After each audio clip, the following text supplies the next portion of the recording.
श्री भगवान अर्जुन जी को गीता जी में उपदेश कर रहे हैं। ये सृष्टि के चक्र का अपने अपने कर्तव्य का पालन करेंगे तो देवता प्रसन्न होंगे, देवता प्रसन्न होंगे तो तुम्हें जो आवश्यक सेवा सामग्री वो प्रदान करेंगे। क्योंकि हमारी अन्न से उत्पत्ति होती है, अन्न से पोषण होता है, अन्न से ही पुष्टि होती है। अगर देवता अप्रसन्न हो गए तो हम किसी भी तरह सुखपूर्वक नहीं रह सकते। और वो भगवान के द्वारा अलग अलग लोकपालों के रूप में शासन करने के लिए विराजमान है। जब कोई अपने कर्तव्य का पालन नहीं करता है तो अग्नि देवता, वायु देवता, वरुण देवता सब ये उसको कष्ट देने लगते हैं, बाहर और भीतर। शरीर की वायु बिगड़ गई, बात रूप में हर जोड़ में दर्द, कफ प्रकट हो गया। अग्नि बिगड़ गई, भोजन पचना बंद हो गया। ये सब देवता हैं। यदि आप अपने कर्तव्य का पालन नहीं करेंगे तो तुम्हारे भीतर और बाहर दोनों जगह भारी दुख का जाल बिछा देंगे देवता लोग। ये भगवान के शासन विभाग के हैं। यदि आप अपने कर्तव्य का पालन भगवत सन्मुख होकर करेंगे तो जैसे जल की वर्षा होती है ऐसे तुम्हें सुख सामग्री का विधान बनता चला जाएगा। आप उन्नतशील होते चले जाएंगे और भगवान का भजन भी बनेगा और इस लोक में भी सुखी रहेंगे। ई परलोक सकल सुख पावत, चाहे इस लोक में हो चाहे परलोक में हो, कोई दुख तुम्हारा स्पर्श नहीं कर पाएगा। आएगा भले प्रारब्धानुसार, लेकिन तुम्हें परास्त नहीं कर पाएगा यदि अपने कर्तव्य का पालन कर रहे हो। श्री भगवान कह रहे हैं एवं प्रवर्तितम चक्रम नानुवर्तयति यः अघायुरिंद्रिया रामो मोघम पार्थ सजीवती। वही बात जो सूरदास जी महाराज भी कह रहे थे। वो जीता जी प्रेत हो जाता है, जैसे गोस्वामी जी कह रहे जीवित मुर्दा टहल रहा है। भगवान यहां कह रहे मोघम पार्थ सजीवती, उसका बिल्कुल बेकार जीवन चला गया। किसका? जो अपने कर्तव्य का पालन नहीं करता है। इस लोक में भगवान ने जिसको जो कर्तव्य दिया है उसका जो पालन नहीं करता है वो सृष्टि चक्र में बहुत बड़ा धक्का पैदा कर रहा है।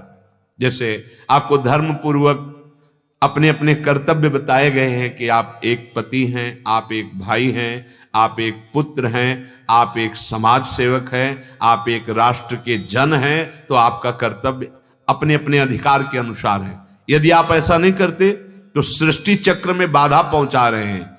वह इंद्रियों के द्वारा भोगों में रमण करने वाला पापी अघायुर इंद्रिया रामो, जो केवल अपनी इंद्रियों की तृप्ति के लिए भोगों में बढ़ता चला जा रहा है, पापाचरण करता, वो पापी जीते जी व्यर्थ जीवन बिताने वाला और बड़े दुख पूर्वक नरक आदि को भोगने वाला बनेगा। भगवान कह रहे हैं जैसे रथ है, एक भी पहिया टूट जाए तो सारथी और रथी दोनों गिर जाएंगे। ऐसे ही ये जीवन एक रथ है। अगर आपकी एक भी इंद्री पापाचरण में गई तो तुम्हारी बुद्धि और तुम, जीव रथी है, बुद्धि सारथी है, दोनों फंस जाएंगे। एक भी इंद्री, एक ही इंद्री तो दृष्टि की गई थी, नेत्रेंद्री अजामिल की। वो जंगल में हवन करने के लिए समिधा लेने गया था। वहां देखा कि मदिरा पान किए हुए एक पुरुष किसी वैश्या से ऐसा व्यवहार कर रहा है। बस देखता ही रह गया, एक इंद्री को शासन में नहीं ले पाया। देखते ही देखते वो कामांध हो गया। कहां धर्म से चलने की बात उसके हृदय में थी। पिता की आज्ञा से ये समिधा लेने आया था, बहुत ही संयम पूर्वक जीवन बिताने वाला, नवीन अवस्था। एक इंद्री ने उसको इतना भ्रष्ट कर दिया, सब धर्म कर्म चौपट करके परिवार से बिलग होकर वैश्या के पास ही सब संपत्ति देकर आजीवन अपने को नष्ट कर लिया। ये तो भगवान के नाम ने आखिरी में बचा लिया। एक इंद्री महाराज सौभरी जी की मछली की मैथुन कीड़ा को देखकर उनको 50 ब्याह करने। एक इंद्री आपको भ्रष्ट कर सकती है। यहां कह रहे हैं जैसे रथ का पहिया का एक हिस्सा टूट जाए तो सारथी और रथी दोनों को धक्का लगेगा, गिरेंगे। एक इंद्री आपके शासन से हट जाए तो बुद्धि सारथी है और जीव रथी है, दोनों को फंसा देगी। संसार में हम मुक्त होने के लिए आए, फंसने के लिए नहीं। ये बहुत कम समझ है, ये बुद्धि समझ नहीं रही। 4 दिन का जीवन है, हम कुछ सत्कर्म कर लें, कुछ ऐसे अच्छे कार्य कर लें कि हमारे जीवन की उन्नति हो जाए, हमारा जीवन सत्य की तरफ चल पड़े। पर नहीं, ये समझ ही नहीं है कि सतमार्ग किसे कहते हैं, सुख किसे कहते हैं। श्री भगवान कहते हो इंद्रियारामः, जो कामना में है, ममता में है, आसक्ति पूर्वक भोग भोगता है, उचित भोग, धर्म पूर्वक भोग, जैसे पानी पीना, भोजन पाना, वस्त्र धारण, ये सब विषय के अंतर्गत आते हैं। धर्म पूर्वक विषय जो सेवन होता है उसमें वैराग्य प्रकट होता है। अधर्म पूर्वक जो विषय सेवन होता है उसमें राग पुष्ट होता है, आसक्ति पुष्ट होती है। जैसे गृहस्थ में केवल अपनी पत्नी से अनुराग रखने वाला, कुछ दिनों के बाद उसका राग मिटने लगेगा। यदि थोड़ा भी सत्संग आदि है तो उनका भोगों से राग मिट, लेकिन जो व्यभिचारी है कभी उसका राग नहीं मिट सकता। हाँ, भगवान कृपा करे सत्संग का प्रभाव जागृत हो जाए तो वो भी सुधर सकता है, अन्यथा भोगों से राग नष्ट नहीं होने वाला। भगवान कह रहे जो इंद्रियारामः, केवल इंद्रियों से भोग कर सुखी होने वाले हैं, उनमें कामना बहुत होती है।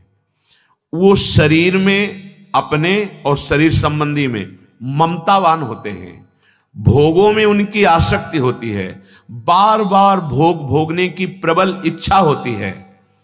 ऐसे मनुष्य पशु से भी नीच कहे गए हैं। कोई कह सकता है पशु से नीच क्यों यहां भगवान कह रहे हैं? उसे तिनते खर सूकर श्वान भले, जड़ता बस जे न कहां कछुए, जरि जाओ सु जानकी नाथ बिना, जो जिए जग में तुम्हारो बिन हुए। श्री भगवान का हुए बिना, भगवान का भजन किए बिना जो केवल भोग भोग कर जीवित है, बोले उनसे पशु अच्छे हैं। क्यों पशु क्यों अच्छे हैं? बोले पशु अपने पूर्व पाप का नाश करके ऊपर उठ रहे हैं और ये नवीन पाप करके दुर्गति को जा रहा है। जहां निर्मलता आनी चाहिए वहां मलिनता बढ़ रही है। ऐसे पुरुष इंद्रियाराम कहे जाते हैं और इनका दिमाग खराब हो जाता है। कैसा दिमाग? जिनका पोषण करना चाहिए उनका शोषण करने लगते हैं, जो पूज्य जन है उनका अपमान करने लगते हैं, जैसे माता पिता आदि, इनका अपमान करने लगते हैं, घर से निकाल देते हैं या हिंसात्मक वृत्ति में उतर आते हैं, इनको पीटते हैं या दुख देते हैं। पूज्य जनों का अपमान और जिनका पोषण करना चाहिए उनका शोषण, इनके अंदर राक्षसी बुद्धि आ जाती है।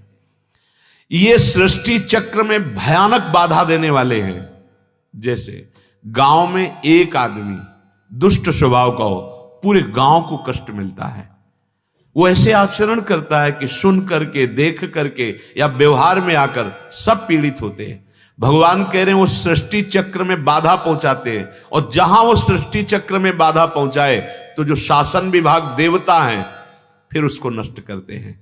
ऐसा ना देखो कि जो पापाचरण कर रहा है बड़ा सुखी है, नहीं, वो सुखी नहीं, उसके पुण्य नष्ट किए जा रहे हैं। जितनी जल्दी पुण्य नष्ट होंगे उतनी जल्दी वो भयानक दंड का अधिकारी बन जाएगा। अभी पुण्य उसको दंड देने में रोक रहे हैं, इसलिए पुण्य दे दिए जाते हैं जल्दी। अब वो समझता है पाप करके मैं बड़ा सुखी हो रहा हूं, कोई अपराध नहीं, कोई हमें दंड नहीं मिल रहा। नहीं, भूल मत करना, वो तुम्हारे पुण्य नष्ट किए जा रहे हैं इसलिए तुम्हें दंड नहीं मिल रहा।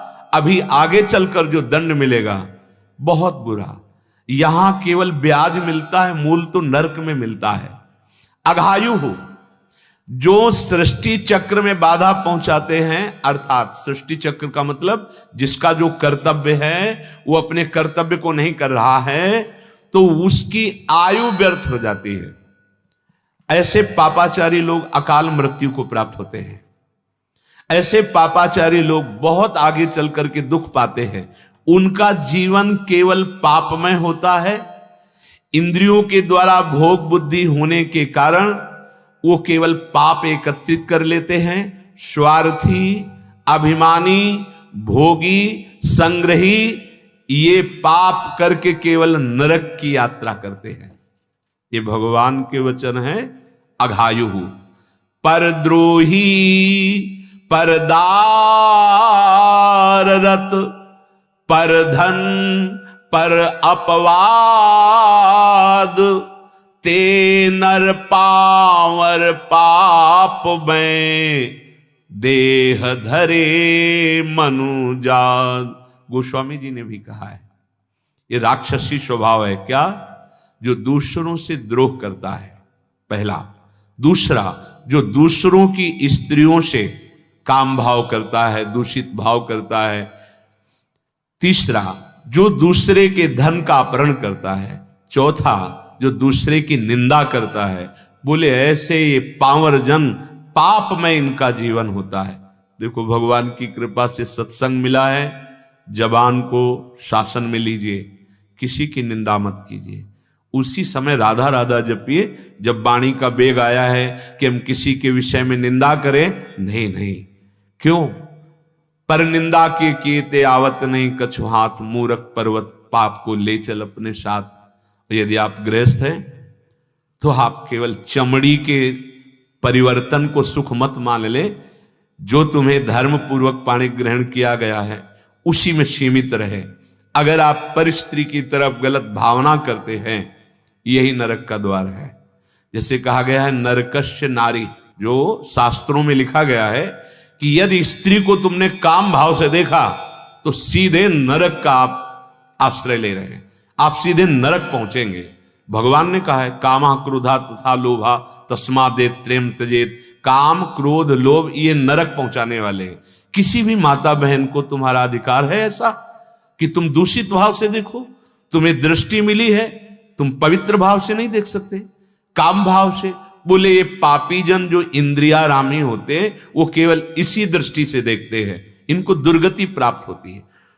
स्त्री को मात्र भाव से देखने के लिए शास्त्र ने आगे जननी सम जाने पर नारी, केवल एक जहां पाणी ग्रहण किया वहीं आपका काम भाव होना चाहिए, अन्यत्र नहीं। और वैरागी के लिए चराचर जगत में अपने प्रभु विराजमान है, दूसरा कोई भाव नहीं। मोघम पार्थ सजीवती, ऐसे जिनको हमने मनुष्य शरीर दिया कि अपना कल्याण कर लेंगे और वो इंद्रिय भोगों में पाप करते चले जा रहे हैं, तो हे पार्थ, हे अर्जुन, वो जीवित व्यर्थ जीवन व्यतीत करने वाले मृत पुरुष हैं, मरा हुआ जीवन है। भगवान मानो उनकी निंदा कर रहे हैं, ताड़ना कर रहे हैं। ऐसे मनुष्य संसार में व्यर्थ जीवित हैं, अर्थात इनका ना रहना ही उत्तम है, जो केवल पापाचरण कर रहे हैं। यदि अपने कर्तव्य का पालन करके सृष्टि चक्र को बाधा ना पहुंचाई जाए तो भगवान की कृपा इतने से ही प्राप्त हो जाएगी, क्योंकि ये संपूर्ण सृष्टि श्री भगवान की है। आप कुछ नहीं कर रहे, पर आप पर स्त्री गमन नहीं करते, आप मांस नहीं खाते, आप मदिरा नहीं पीते, आप जुआ नहीं खेलते, आप किसी को भी कष्ट नहीं देते, निंदा नहीं करते, तो आप भगवान के कृपा पात्र बन जाएंगे। आपको साधु कृपा प्राप्त हो जाएगी। जितने ऋषि मुनि अपने आप आपका भजन में, क्योंकि धर्म से चल रहे, तो भजन में रुचि हो जाएगी। श्री भगवान कह रहे ये तो हुई साधारण कर्मयोगी की बात। अब भगवान कह रहे जो सिद्ध पुरुष हैं उनके लिए शास्त्र का कोई शासन लागू नहीं होता। यस्त्वात्मरतिरेव स्यादात्मत्रतश्च मानवः आत्मन्येव च संतुष्टस् तस्य कार्यं न विद्यते। जो अपने आप में ही रमण करते हैं। शरीर का यहां शब्द नहीं है, अपने आप आत्मस्वरूप में, जो अपने आप में तृप्त रहते हैं। शरीर प्रारब्ध के अनुसार सुखी या दुखी, उससे कोई मतलब नहीं। जो सिद्ध पुरुष होता है उसको शरीर से कोई संबंध नहीं होता, बिल्कुल संबंध नहीं होता। जैसे पुराने कपड़े से अपने कोई संबंध नहीं रखते, फेंक देते हैं, ऐसे फेंका हुआ सा होता है।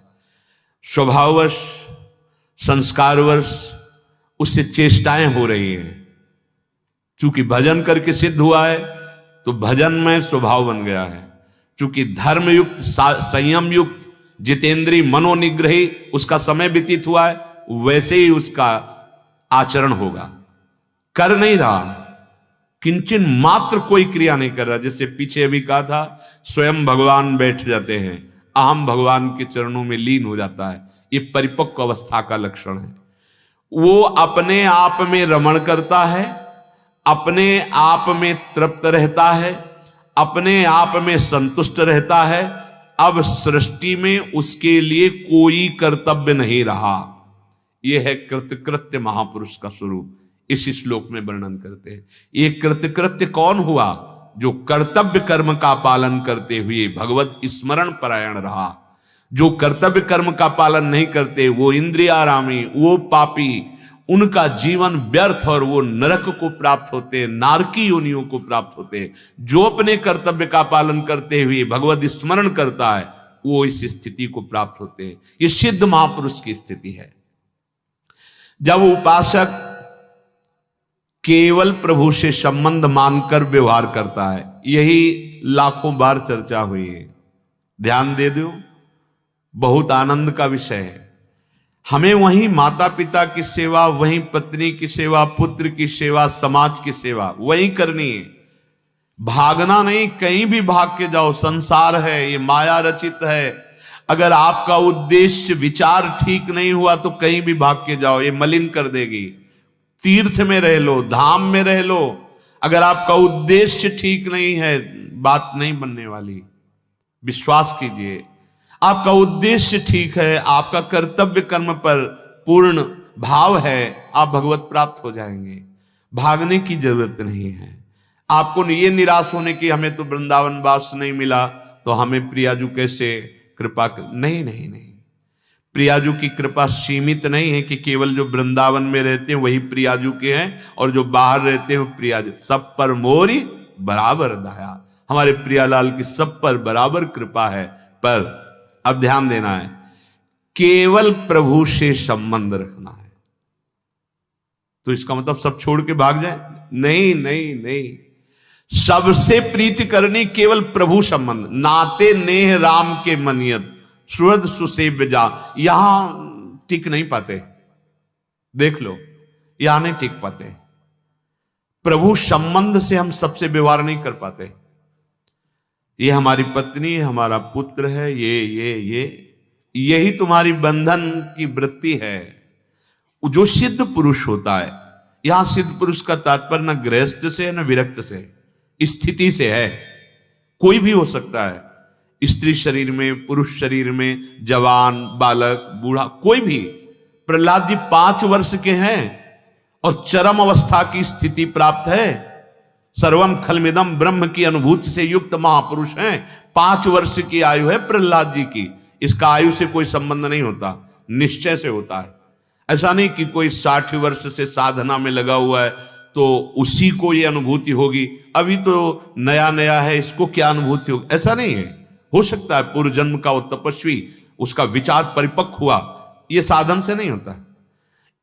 जो हम साधन करते हैं असाधन मिटाने के लिए, और विचार, निश्चय, चिंतन, ये जहां शुद्ध हुआ तहां स्थिति आ जाती है। कर्म तो सब प्रारंभ और अंत वाले हैं, इनसे अनंत महिमा अपने स्वरूप या अपने भगवान की अनुभूति नहीं होती। ये कर्म केवल हमसे पापाचरण ना होने पावे, क्योंकि कर्मों का वेग है। अब उनको शमन करने के लिए कर्म करना पड़ेगा, तो हम धर्मयुक्त कर्म करते हैं, दूसरे को सुख पहुंचाने वाले कर्म करते हैं। लेकिन वो इतने सामर्थ्यशाली नहीं।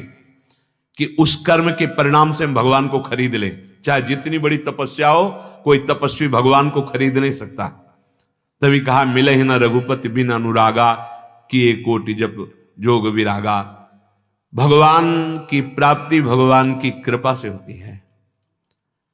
वो कृपा जब देखते हैं भगवान की अपने कर्तव्य का पालन कर रहा है, मेरा स्मरण कर रहा है, तो कृपा हुई और भगवान हृदय में प्रकाशित हो गए।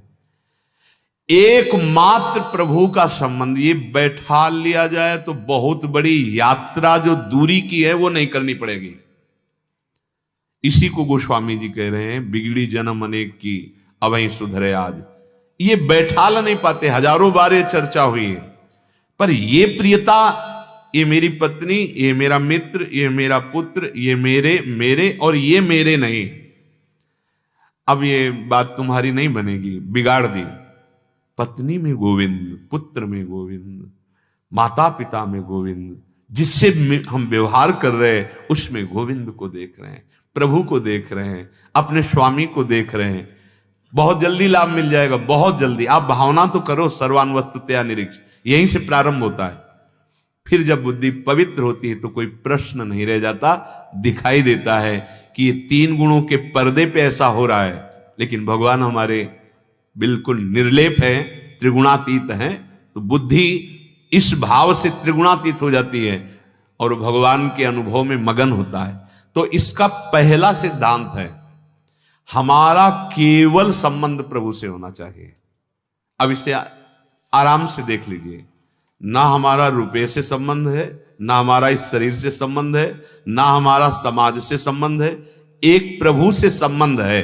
अब प्रभु के संबंध में युक्त होकर के व्यवहार के लिए रुपया चाहिए तो कर्तव्य कर्म कर रहा है, व्यापार नौकरी ये सब यज्ञ है। पीछे आपने सुना है, व्यापार नौकरी किसानी ये सब यज्ञ है, क्योंकि ये कर्तव्य कर्म है। जो धन आया परिवार की सेवा ये सब यज्ञ है। अब बढ़िया बात बन गई, एकमात्र प्रभु से संबंध स्वीकृत करके फिर व्यवहार में जो हो रहा है वो सब प्रभु को अर्पित, यही परिपक्व अवस्था का अनुभव करा देती है।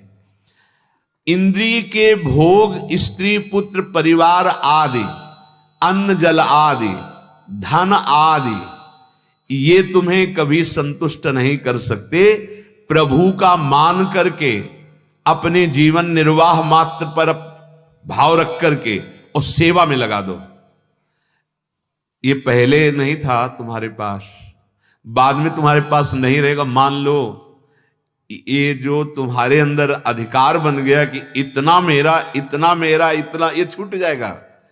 इससे भगवत प्राप्ति कर लो। कैसे? हम ही नहीं कह रहे कि आप जाकर किसी को दान दे दो, नहीं। प्राप्त जो तुम्हारी सेवा है उसमें आप चूक मत करो। जिससे बहुत बार कह रहा हूं, ये बहुतायत अब होता चला जा रहा है। कितने वयोवृद्ध मिलते हैं कि जिनको उनके पुत्रों ने उनको त्याग दिया। नहीं, किस काम में आएगा तुम्हारा रुपया? किस काम में आएगा तुम्हारा शरीर? किस काम में आएगी भोग सामग्री? बहुत दुखी हो गए, परिणाम बहुत कष्टप्रद मिलेगा। इसका सेवा में सदुपयोग कर लो। जहां कहीं किसी की सेवा मिल जाए, ये भगवत प्राप्ति का हेतु है। तुम कभी तृप्त नहीं हो पाओगे इन भोगों से, छीन लिया जाएगा बिना तृप्ति के। भोगते रहो, भोगते रहो, मृत्यु आ गई, सब छीन जाएगा, यही पड़ा रहेगा। जमीन, रुपया, पैसा, भोग सामग्री सब। यदि तुम सावधान होकर ये समझ पाओ कि ये परिवर्तनशील जड़ नाशवान भोग सामग्री से यदि हम किसी की सेवा कर ली तो मुझ पर भगवान प्रसन्न हो जाएंगे, भगवान मिल जाएंगे। ये कोई भाग्यशाली सोच पाता है। स्वयं संसार के भोग से कभी तृप्त नहीं हो सकते, सेवा करके तृप्त हो जाओगे। कई बार सत्संग में कहा, जैसे अपने प्राणों का पोषण करने के लिए हम भोजन पाते हैं तो एक तृप्ति होती है, लेकिन वही भोजन यदि कोई भूखा हो और अपने दरवाजे पे आ जाए और हम उसको पवा दें, फिर जो तुम्हें शीतलता प्राप्त होगी वो 56 प्रकार के भोग पाने से भी नहीं होगी। क्यों? ये सेवा बन गई, ये भगवत प्राप्ति का हेतु बन गया। किसी भी मनुष्य की जो भी सामग्री में प्रीति है, शरीरों में प्रीति है, ना प्रीति रहेगी और ना सामग्री रहेगी। दोनों बातें समझ लीजिए। बहुत प्रीति कर रहे हो जिसके शरीर से, कुछ दिन बाद नहीं रहेगी, घृणा हो जाएगी। ये जैसे नवीन जब ब्याह होता है तो पति पत्नी में बहुत आसक्ति होती है। जहां संतान हुई, फिर शरीर असमर्थ हुए आगे चल के, कि जब अपने योग्य नहीं रहता स्वार्थ की पूर्ति के, तो वो अंदर से प्रार्थना करता है जिससे प्रीति की है कि भगवान इसको, क्या तुम्हारी प्रीति थी, अनुकूलता की प्रीति थी। ये सबके लिए देख लेना, यहां की प्रीति और यहां की भोग सामग्री टिकाऊ नहीं है, यहां का पद टिकाऊ नहीं है। फूलो मत, भूलो मत, चाहे जितने बड़ा पद हो, जब शरीर नहीं टिकेगा तो पद क्या टिकेगा। और जब भोग सामग्री ऐसे रख दो तो कुछ घंटों में उसका परिवर्तन शुरू हो जाता है, नष्ट हो जाती है, तो उसका भोग भोगने वाला ये शरीर कैसे अविनाशी हो सकता है, ये भी नष्ट होगा। जब शरीर नष्ट होगा तो इसकी प्रीति कैसे टिकेगी। किसी की प्रीति स्थायी नहीं है, स्थायी प्रीति है प्रभु के चरणारविंद में। आपको कुछ भी भोजन बहुत अच्छा लगता हो, अधिक मात्रा में आप उसका सेवन कीजिए, फिर देखिए आपको कितना प्यारा है। जैसे जो पदार्थ आपको अच्छा लगता हो कि ये तो बहुत प्रिय है हमें, और आप 250 ग्राम पाते हैं, अब आपको 2 किलो पवाया जाए, अब हालत आपकी क्या होगी, घृणा हो जाएगी। नहीं, अब नहीं डालो, अब नहीं डालो। जैसे एक बार सुनाया था ना, खीर, एक महात्मा के मन में आया कि खीर मिल जाए, बहुत दिन से पाई नहीं, तो एक गृहस्थ के यहाँ गए और कहा 10 आदमी की लिए आप खीर बना सकते हो। कहा हाँ महाराज। तो बोले आप बनाओ और फिर हम पाएंगे। तो उन्होंने सोचा कि ये अकेले कहने आए हैं, गांव के बाहर होंगे 10 लोग ऐसे।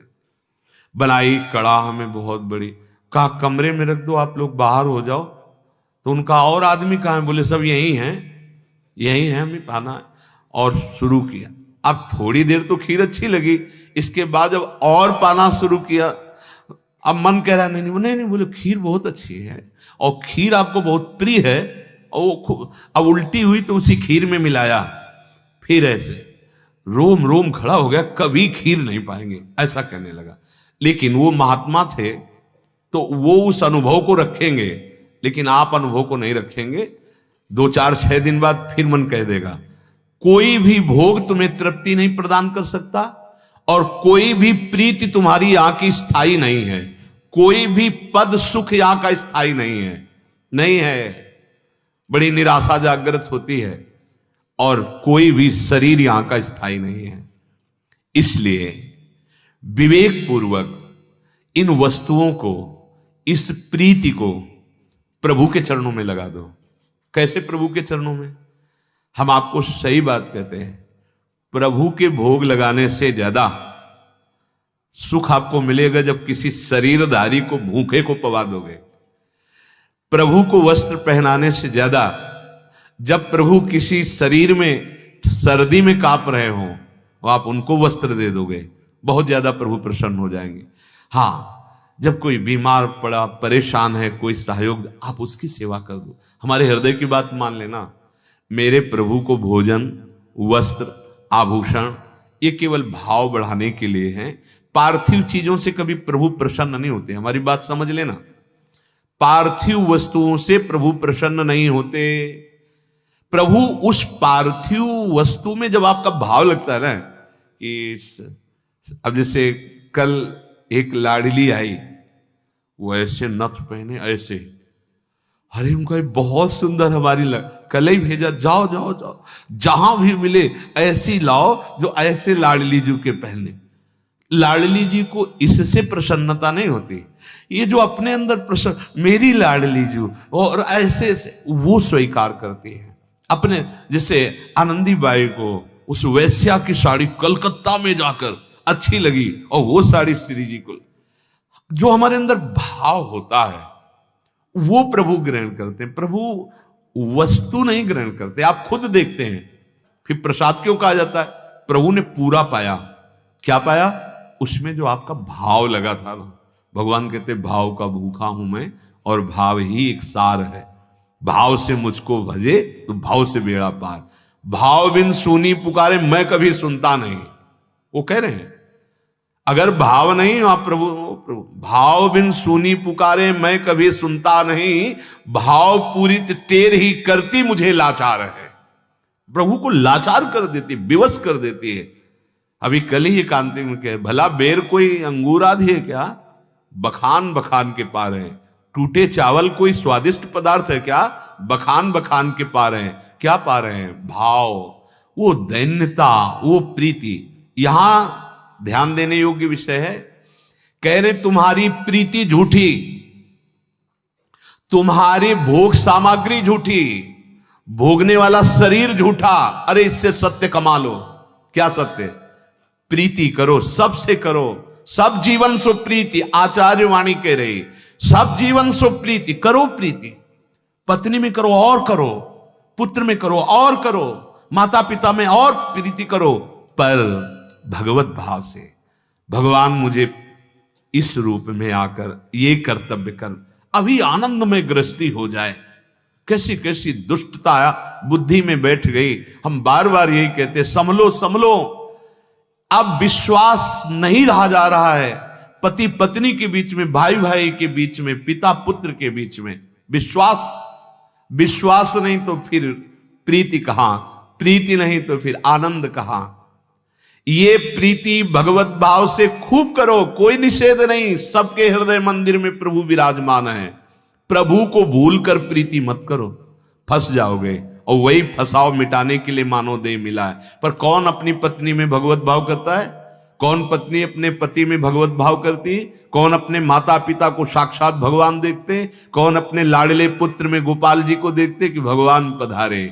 बच्ची लाडली पधारी, गर्भ में बच्ची लाडली जो आ रहे हैं, उनकी सखी कोई आ रही। कहां पवित्र भाव है? हमारे अंदर दुष्ट भावों का सृजन, दुष्ट भावों का वर्धन होता चला जा रहा है। भगवान कह रहे हैं तुम्हारी प्रीति सार्थक हो जाएगी। तुम्हारी ये वस्तुएं जो नाशवान हैं, जो छूट जाएंगी, ये सत्य की प्राप्ति कराने में सहयोगी बन जाएंगी। तुम्हारे शरीर ये जो परिवर्तनशील नाशवान है, ये जीवन मुक्त अवस्था प्रदान करने वाला बन जाएगा। जो भी तुम्हारे पास वस्तु है, तुम्हारे पास बुद्धि है, वो दूसरों की सेवा में लगा दो। अभाव तुम्हारे हृदय में कभी नहीं रहेगा यदि ये भाव ले आए। और अगर स्वयं भोक्ता बने तो कभी अभाव खत्म नहीं होगा, चाहे जितना भोग लो।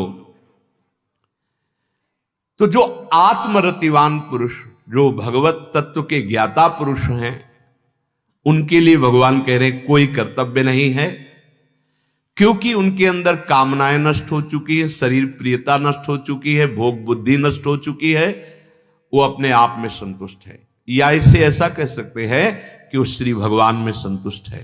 जथा लाभ संतोष सदा, काहू सो कछु न चाहूंगो। ये एक स्थिति उपासक की है। देखो हमारे अंदर ऐसा भाव है क्या कि भगवान हमें जैसे रख रहे हैं हम बहुत राजी हैं। चाहे दुखद स्थिति हो तो राजी हैं, सुखद स्थिति हो तो राजी हैं, क्योंकि हम दुखद सुखद स्थिति में नहीं, श्री भगवान में राजी हैं, अपने आराध्य देव में राजी हैं।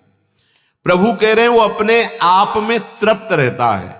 जब आपको अपने स्वरूप का परिचय चलेगा, गुरु कृपा से, गुरु प्रसाद से, भगवत कृपा से, मम दर्शन फल परम अनुपा, जीव पाव निज सहज स्वरूपा। ये कोई भय नहीं है, मरना ही नहीं है, मरना नहीं है। नयनम छिन्नन्ति शस्त्राणि नयनम दहाति पावका, न चैनम क्लेदेन त्यापो न शोष्यति मारुता। ये चिंतन होता है, कभी कभी स्वाभाविक चिंतन होता है, ओहो कैसी गुरु कृपा हो गई, सब भय मिट गए। मरने का जो भय वो शरीर राग के कारण है। शरीर राग खत्म हो जाए, मरने का भय खत्म हो गया। शरीर राग के कारण भोग कामनाएं हैं, शरीर राग खत्म हो गया, कोई इच्छा नहीं, कोई जरूरत नहीं, आपको कोई जरूरत नहीं। और इस शरीर का प्रारब्ध है, जब तक ये जीवित रहेगा प्रारब्ध के अनुसार ये चलेगा। चाहे जितनी तुम सुख की व्यवस्था कर लो, दुख मिटा पा रहे हो क्या? क्योंकि तुम्हारे प्रारब्ध में है। पुरुषार्थ इसी स्थिति के लिए करो। वो अपने में संतुष्ट रहता है, अपने में ही रमण करता है। श्री भगवान कह रहे हैं ऐसे भगवत प्राप्त महापुरुष के लिए अब कोई भी विधान नहीं है कि ये करो ये न करो। तभी श्रीमद् सुधा निधि में भी कह रहे हैं, कर्माणि श्रुति बोधितान नितराम कुर्वन्तु कुर्वन्तु मां। वो शास्त्र के अनुसार कर्म करें या ना करें, वो विषयों को ग्रहण करें या ना करें, वो एकांत रहें या बहिर्मुख पुरुषों का संग करें, कोई फर्क नहीं पड़ता। क्यों? क्योंकि उनको स्थिति प्राप्त हो गई है। यही स्थिति प्राप्त करना है। इसमें वर्णन कर, चाहे कर्म योग से प्राप्त करो, चाहे ज्ञान योग से प्राप्त करो, चाहे भक्ति योग से प्राप्त करो, इस स्थिति का नाम है जीवन मुक्त। खत्म, जन्म मरण का बंधन खत्म। क्या? कोई कामना नहीं रह गई, किसी से ममता नहीं रह गई, किसी भोग में आसक्ति नहीं है, अपने शरीर में आसक्ति नहीं है, और पहचान इसकी कोई भी द्वंद्व दुख सुख व्यापता नहीं है। अब मृत्यु का भय नहीं रह गया है, ये हर समय परमानंद बना रहता है। ये देखो हृदय में क्या स्थिति है। तो कम से कम स्थिति के लिए ललचाओ। तो हम भोगों में इसीलिए जा रहे हैं कि हम संतुष्ट हो जाएं, शांत हो जाएं, आनंदित हो जाएं। नहीं, ये जो आपको भोग में सुख मिलता है ना, ये चिंतन के कारण मिलता है। अगर उसका चिंतन ना होने दो और आपको सुंदर रसोई पवाई जाए, चिंतन और कहीं रखा जाए, चिंतन घसीट लिया जाए, तो आप ये भी नहीं बता सकते कि आप क्या क्या पाए थे और वो कैसा था। कोई इंद्री आपका अनुभव नहीं कर पाए, क्योंकि चिंतन। और जब हम पहले चिंतन करते हैं तो हमारे अंदर उसका रस आता है चिंतन से, चिंतन के कारण। अब जब हम उसे भोगते हैं, चाहे वो खान पान की सामग्री या कोई भोग, अब हमें सुख की अनुभूति होगी, क्योंकि हमारा चिंतन बना है। भगवान चिंतन पर जोर दे रहे हैं कि अभ्यास योग युक्ते ने चेतसा नान्यगामिना। यदि तुम्हारा चिंतन ना होने पावे भोगों का, फिर तुम देख लो कौन सा भोग तुम्हें आसक्त करता है, कौन सा बांधता है। किसी भोग में सुख नहीं है। बोले हमें तो मिलता है, तुम्हारा चिंतन बनता है इसलिए मिलता है। तुम चिंतन को दो प्रभु के चरणों में, फिर हमें बताओ अनुभव करके कहां सुख है, कहां सुख है। दुखालय भगवान ने लिख दिया और तुम सुख का अनुभव कर रहे हो इसमें। तो नैव तस्य कृते नार्थो ना कृते नेह कश्चन न चाश्च सर्वभूतेषु कश्चिदर्थ व्यपाश्रय। मान लो जब दंड मिलता है पाप का, तब उस समय कोई उपाय नहीं सुहाई देता।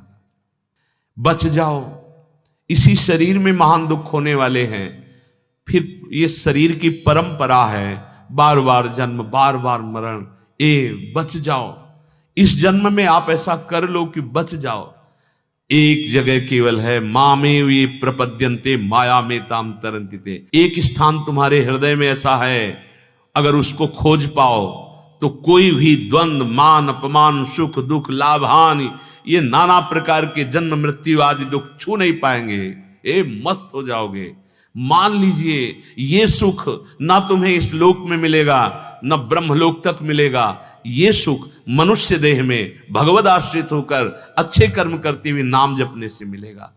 ये स्थिति जब आती है तो भगवान कह रहे हैं उस सिद्ध महापुरुष का इस संसार में अब कोई कर्तव्य कर्म नहीं रह गया, सब ऋणों से मुक्त हो गया, भगवत प्राप्त हो गया, सब बात बन गई। कोई प्रयोजन नहीं रहता संसार से। तो इसका मतलब वो पागल जैसा फिर हो जाता होगा? नहीं, निष्काम, कोई कामना नहीं, पर कर्म हो रहा है जगत मंगल के लिए। किसी से कोई संबंध नहीं, पर बहुत प्रीति का व्यवहार हो रहा है। उसका कोई प्रयोजन नहीं, बिना प्रयोजन के सबका मंगल करने वाली चेष्टाएं उससे हो रही।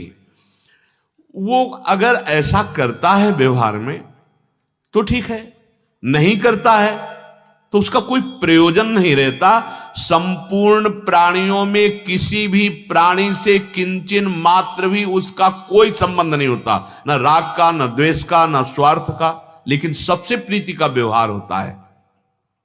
नैव तस्य कृते नार्था, जिसे भगवत प्राप्ति हो जाती है उसकी ये स्थिति होती है।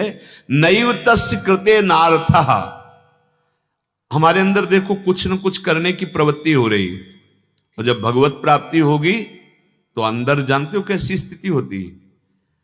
सेल हटा दिया, ये दीवाल घड़ी जैसे ठप अपने आप में रुके, श्री भगवान में मन, श्री भगवान में इंद्रियां, श्री भगवान में बुद्धि, ऐसे। अब वो चला रहे हैं, बुलवा रहे हैं, चला रहे हैं, करवा रहे हैं सेवाएं, उसके अंदर नहीं है। ये कर्ता भाव वाला नहीं जान पाएगा, कोई संकल्प नहीं है। अब क्या होना है उसको कुछ पता नहीं, कोई चाह नहीं है, वो सब प्रभु करवाते चले जा रहे हैं। अगर कोई स्फुरणा कर्म की हो रही है और आप अपने में देख रहे हैं कि मैंने किया, अभी भगवत प्राप्ति नहीं। स्फुरणा हो रही है पर वो श्री भगवान है, श्री भगवान स्फुरणा बनकर श्री भगवान ही क्रिया करा रहे हैं, श्री भगवान ही मंगल करा रहे हैं, कहीं मैं नहीं है, ऐसी स्थिति होती है। हम भक्त हैं इसलिए भगवान की बात कहते हैं। ज्ञानी है तो गुणानुगुण वर्तनते, वो माया में देखता है। ये प्रकृति का शरीर, तीनों शरीर प्रकृति से प्रेरित होकर क्रियान्वित हो रहे, मैं साक्षी मात्र हूं, दृष्टा मात्र हूं, करता नहीं हूं। ये स्थिति सिद्ध महापुरुष की होती है। कामना पूर्ति के लिए जो कार्य किया जाता है वो कुछ फल देकर नष्ट हो जाता है, पर भगवत प्राप्ति नहीं कराता।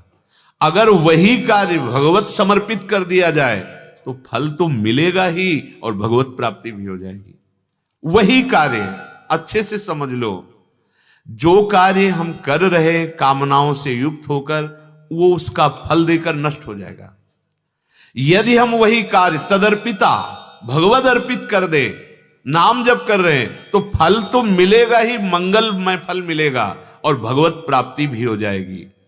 सिद्ध महापुरुष को यह अनुभव हो जाता है कि ये शरीर, स्थूल शरीर, सूक्ष्म शरीर, कारण शरीर, इसके भोगे जाने वाले पदार्थ, इसके साथ हुआ व्यवहार, इसका प्रारब्ध है, अपना इससे कोई संबंध नहीं रहता।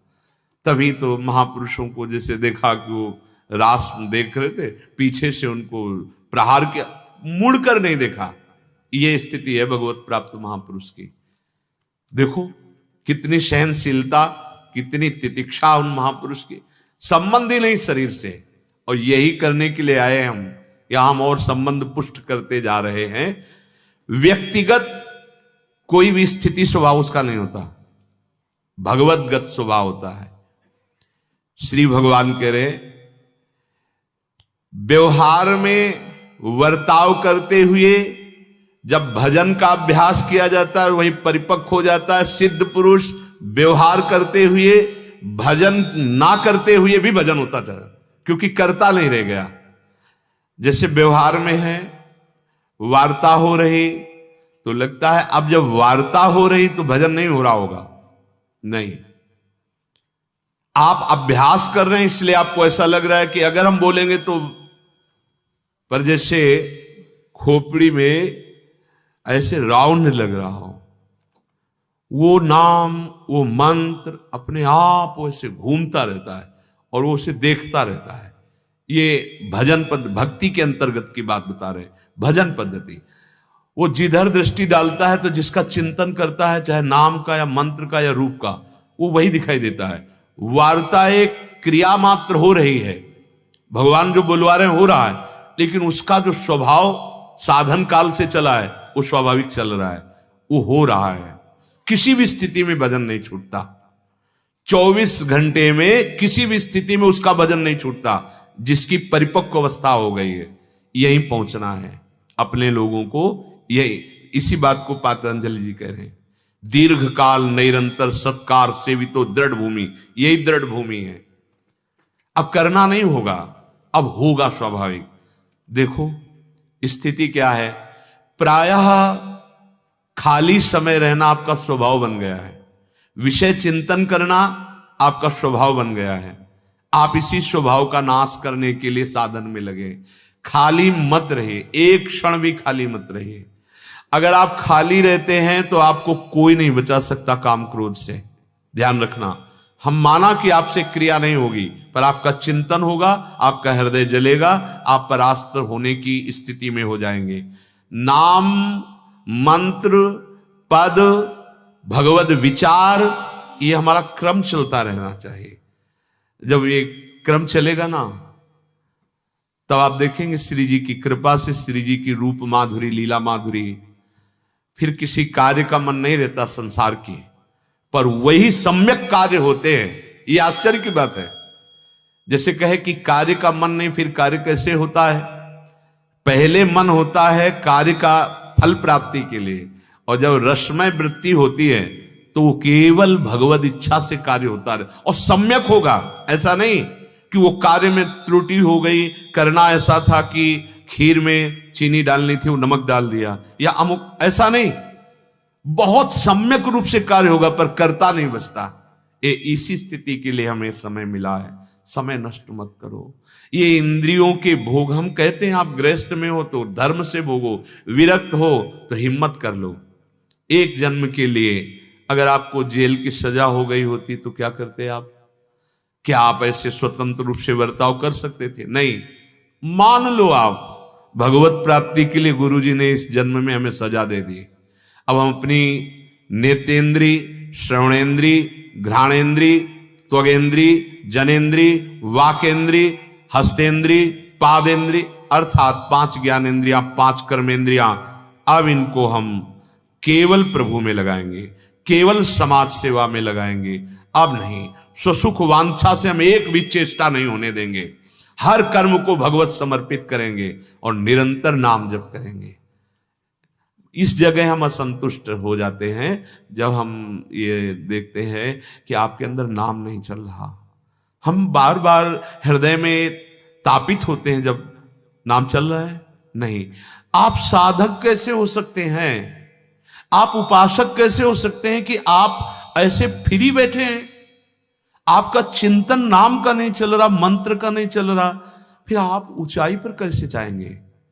ये ऐसी मना स्थिति होती साधक की, छोड़ नहीं सकता नाम। कैसे छोड़ सकता है? इसका मतलब फिर आप ये वैराग्य मार्ग या भक्त वैष्णव चिन्ह धारण करके अपने को धोखे में डाल रहे हैं।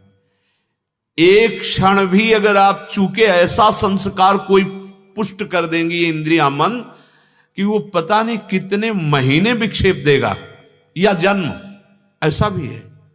बहुत सावधान।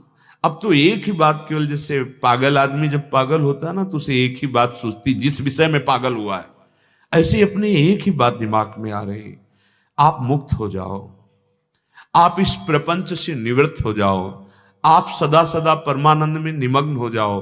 उसके लिए एक ही उपाय है, आपका चिंतन भगवत चरणारविंद में, आपके कर्म भगवत आज्ञा के अनुसार हो, भगवत समर्पित हो। नहीं, कोई महत्व नहीं इस जीवन का। जितना भी कमा रहे हो सब छूट जाएगा, उसका परिणाम आपको भोगना पड़ेगा। अधर्म से कमाया है तो उसका, धर्म से कमाया है तो उसका, लेकिन इस धर्म और अधर्म से दोनों से हमें मुक्त होना है। त्यज लोक धर्मान, ये लोक धर्म भी हमारे काम में नहीं आएगा। सच्ची मानिए, सावै पुंसाम परो धर्मो यतो भक्ति अधोक्षजे।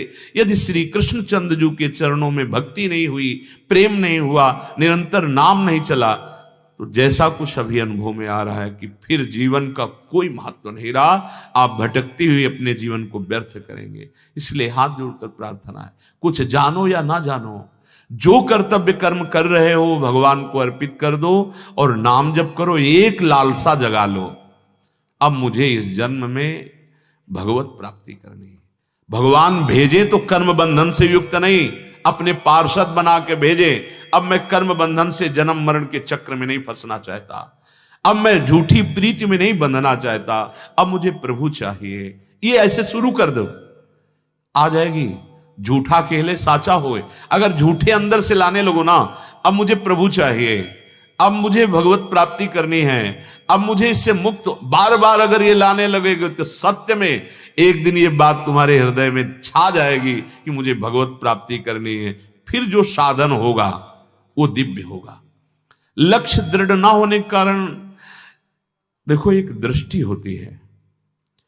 जो भजन करने वाले जन होते हैं, इतना जो होता है वो खोया हुआ रहता है, अंतर्मुख दृष्टि रहती है।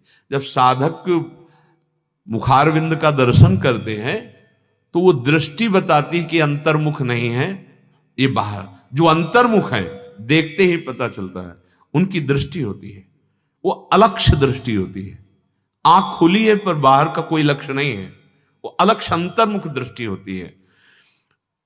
आपको देखने से लगेगा कि क्या गुस्सा है क्या, ऐसा लगेगा, क्योंकि वो गाढ़ चिंतन पूरी आज्ञा चक्र पे उसकी आंतरिक दृष्टि होती है।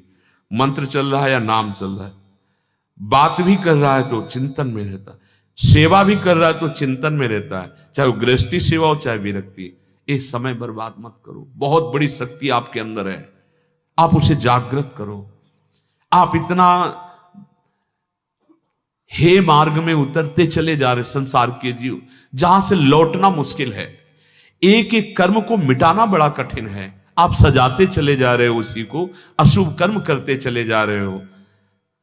ये वेश, ये देश तब तक आपको नहीं बचा पाएगा जब तक आपका आंतरिक चिंतन नहीं होगा। आपको सच्ची कह रहे हैं, आपका आंतरिक चिंतन बनना चाहिए।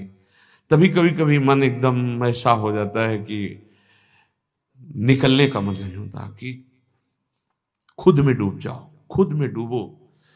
दूसरे का परिवर्तन प्रभु करेंगे, प्रभु करेंगे, खुद में डूब जाओ, ऐसा मन बार बार करने लगता है। अगर आप लोग सहयोग देंगे और हमें दिखाई देगा भगवत कृपा से कि आप सब भजन में खूब डूब रहे हो, तो हमारा उत्साह बनाएंगे प्रभु कि आपसे हम मिलें, आपसे हम बात करें, आपसे सत्संग करें। अगर हमें ऐसा लगेगा तो फिर ये लगता है कि समय को बर्बाद करना इस स्वभाव में नहीं रहा और फिर अच्छा नहीं लगता। आपके मुखारविंद का दर्शन करने पर हमें पता चलना चाहिए कि आप इस समय मंत्र में हैं, नाम में हैं, भगवत चिंतन में, तो हमारे अंदर उत्साह आएगा जैसे से दर्शन होता है। हाँ चलो, गृहस्थी में है, अगर वो अपने असत आचरण छोड़ते हैं, कुछ क्षण भी भजन करते हैं, तो हमारे हृदय की प्रसन्नता का हेतु बन जाएगा। लेकिन जो वैराग्य मार्ग में है, अब उनके लिए दूसरा कर्तव्य नहीं, एकमात्र आंतरिक भजन। इसलिए हमारा सहयोग कीजिए अपने कल्याण के लिए। आप जो सत्संग सुने उसे मनन करें, आचरण में उतारें, खाली ना रहें। बस खाली रहने पर फिर हमें असंतोष पैदा। एक भी साधक अगर खाली रहा और वो कमी लगी अंदर में, तो बर्दाश्त नहीं होता। जैसे बगीचे का माली का एक भी पौधा दीमक लग जाए तो उसे अच्छा नहीं लगता, उसे क्लेश होता है। ऐसे ही आप हमारी प्रियाजू के बगीचे के पौधे हैं। कोई भी पौधे में माया रूपी दीमक लगे और आपका चिंतन ठीक ना रहे, ये बर्दाश्त नहीं होगा। इसलिए सब चिंतन परायण, क्रिया धीमी कर दो। आप कोई कार्य कर रहे हो, आपको लग रहा है हमारे चिंतन में, तो आप उस क्रिया को धीमे धीमे कीजिए, पहले चिंतन को संभालिए। अभ्यास हो जाएगा तो यथावत होने लगेगी, पर चिंतन को संभालिए। अगर आपका चिंतन शून्य, बाहर भागवतिक क्रिया हो रही, तो वेग संसार के चिंतन में लगा देगा, वो आपको गिरा देगा। आज सत्संग हो रहा, कल हो सकता है ना हो। शरीर है, इसका क्या भरोसा, नाशवान शरीर। लेकिन जितना पकड़ करके स्थिति में आ गए तो हमें भरोसा हो जाएगा कि आप क्रॉस कर गए, आप काम विजयी हो जाएंगे, आप क्रोध विजयी हो जाएंगे, आप ईर्ष्या, द्वेष, माया का आकर्षण, इससे आप हारेंगे नहीं। तो हृदय में लगेगा ना, मेहनत भगवान ने जो करवाई वो पूर्ण हो गई। वर्तमान में जो भगवत चिंतन नहीं करता है, भविष्य में परिपक्व अवस्था को कभी प्राप्त नहीं हो सकता। वो पक्का समझ लीजिए। कहे हनुमंत विपत्ति प्रभु सोई, जब तो सुमिरन भजन न होई। हम आपसे हंसेंगे, आपसे बात करेंगे, लेकिन हमारा हंसना और बात करना आपका आंतरिक विषय देखना होता है। हम आपको हंसाएंगे, आपसे बात करेंगे, पर आपकी वृत्ति को देखेंगे कि आप हैं कहां। इस समय आप कहां हैं जब हम आपसे हंस रहे हैं, आपसे बात कर रहे हैं, आपके संग खेल रहे हैं। अब आपकी वृत्ति कहां है? अगर दिखाई दी कि इस समय भी राधा राधा अंदर, तो हृदय प्रसन्न। और अगर लगा कि आप भूल गए प्रियाजू को, इतने में भूल गए, अभी तो सुखद वृत्ति थी, भूल गए, और अगर भारी घटना आ जाएगी, कोई शरीर की भारी विपत्ति आ जाएगी, तब क्या करोगे? नहीं नहीं, सबे नहीं, उठो और सच्चिदानंद स्वरूप में स्थित हो। हमारी यही प्रार्थना है। अगर आप समझ पा रहे हो तो समझ लीजिए, ये चंद मिनटों का समय मिला है। तुम्हें जो लगता है 50 वर्ष 60 वर्ष, चंद मिनट हैं, अवसर है, कर लो, भगवत प्राप्ति कर लो। आगे समय नहीं है, नहीं है, विश्वास कर लीजिए। वो दिखाई देता है, जैसे अंधा है, जा रहा है, आगे कुआं दिखाई दे रहा है, वो गिरेगा जाके, ऐसे आगे दिखाई दे रहा है। ये कलयुग ऐसे जाल फैला रहा है कि सच्चिदानंद वृत्ति बनना बहुत ही कठिन है, बहुत ही कठिन है। अभी थोड़ा अवसर है, निकल चलो। अभी महापुरुषों की छत्र छाया है, गुरुजनों की, आचार्य की, धाम की कृपा है। भगवत प्राप्ति कर लो, दूसरा कोई मार्ग नहीं रह गया सुख का। आप सोच रहे हो कि हम योग के द्वारा या अन्य साधनों के द्वारा, क्षमता नहीं है, खूब अनुभव की बात कह रहा हूं।